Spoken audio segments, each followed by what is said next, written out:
VHS collectors are crazy. Well, not all of them. There are reasonable older people who collect tapes they watched in their childhood. There are younger people who just want to experience what it's like to watch a movie of magnetic tape in low resolution. But there is a very rabid category of VHS aficionados who think that VHS is a God-given format, no less. So if you want to watch a movie at home, you should watch it of a VHS tape. They also think that VHS has been explicitly designed to be watched on a CRT television. And there is a third implied statement that because CRT TVs are so small, a movie should take the whole area of the screen, which means no widescreen, no letterboxing, because black bars on the top and bottom of the screen take valuable space.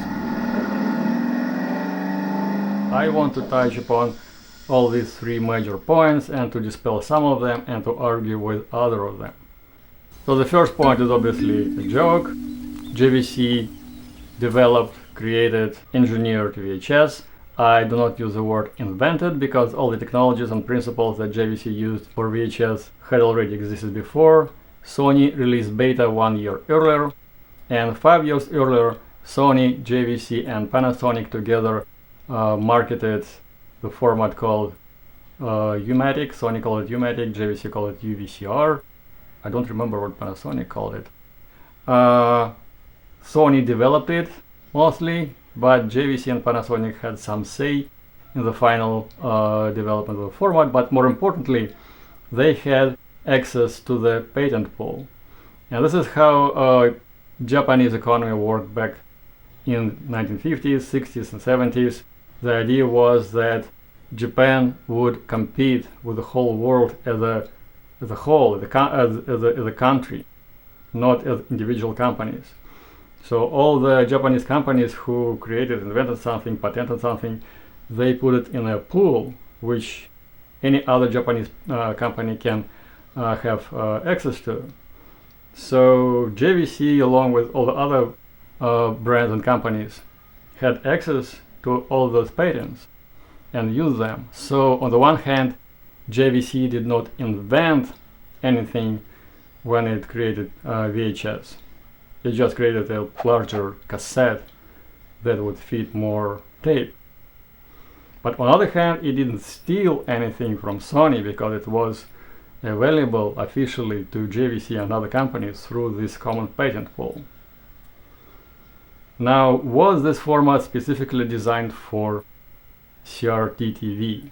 No.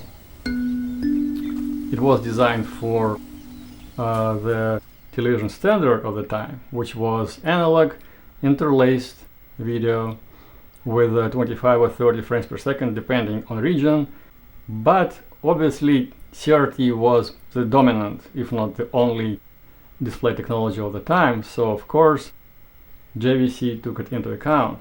It was an effort to make the most efficient format, the format that is kind of still watchable, but which would allow to have 2-hour recording on one cassette.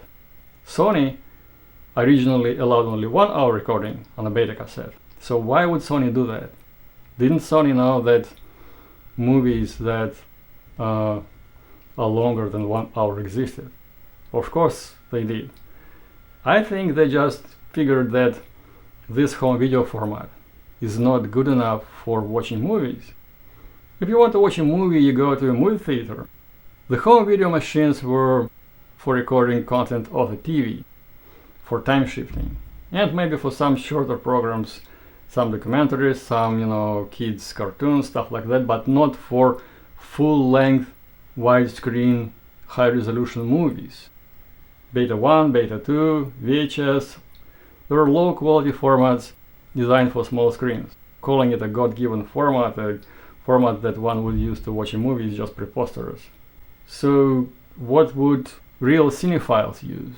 People who really liked movies, who wanted to watch movie in a quality as close to the movie theater experience as possible, but at home. These people would buy large screens, like 50, 60, 70-inch projection screens already existed, in the 1970s. And of course, if you play standard VHS tape on a 17-inch screen, the whole thing will be a blurry mess. So cinephiles used laser vision. Big laser discs. It was still worse than DVD, but much better than VHS. Many laser vision releases were in widescreen. They were letterboxed, still letterboxed into a 4:3 frame, but the picture was widescreen. There were much fewer widescreen releases on VHS until the very end of the 1990s, from about 1996 to 2001. Your VHS tape watched on a small CRT TV tells everyone that you are poor.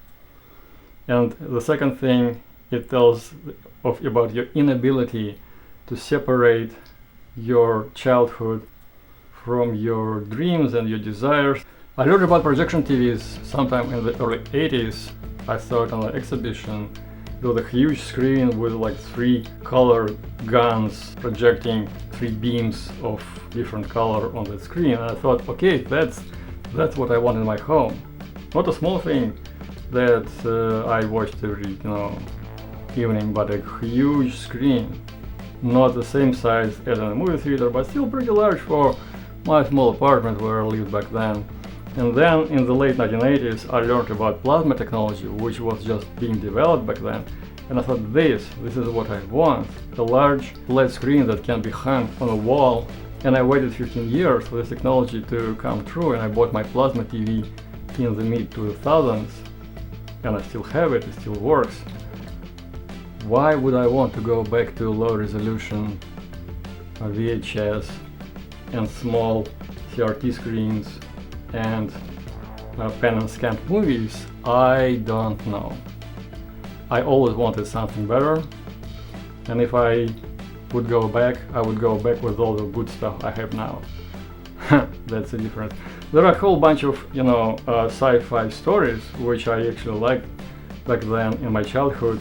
When someone from now goes into some Middle Ages or some ancient Greek with equipment they have, it can be either a car or machine gun or some kind of radio equipment, tape player, whatever. And those people, 500 years ago, 1000 years ago, they kind of in awe. They think that you're a magician at best, or maybe you're sort of like a witch or something like that, a black magician at worst, and they would like to burn you at stake. I guess that's pretty much it. This is my rant for today, completely non-scripted. So let's see how it works. I'm a little bit sweaty because AC stopped working, so I need to go back and fix the AC. See you soon. Goodbye.